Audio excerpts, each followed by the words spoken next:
Бампербол – это вид футбола, в котором участники одеваются в специальные надувные сферы и в таком обличии стараются забить мяч в ворота соперника. Чемпионат по спортивному развлечению провели в рамках грантового проекта «Тарань, забивай, убегай». Организаторами выступили правком студентов университета и МОНДИ СЛПК.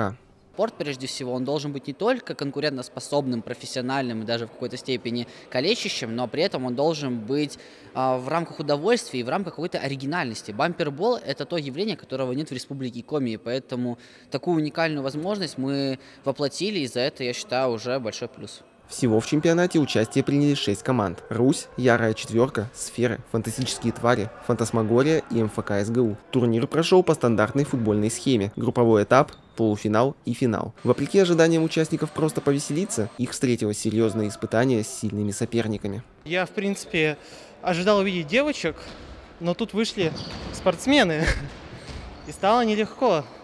Я ведь пришел без разминки, рассчитывал на них поразминаться. Понимаю, поступок плохой, но иногда просто так охота побортоваться, и этим прекрасен бампербол.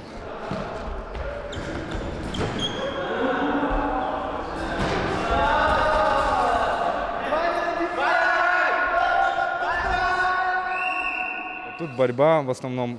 Не обязательно даже иметь какие-то футбольные способности.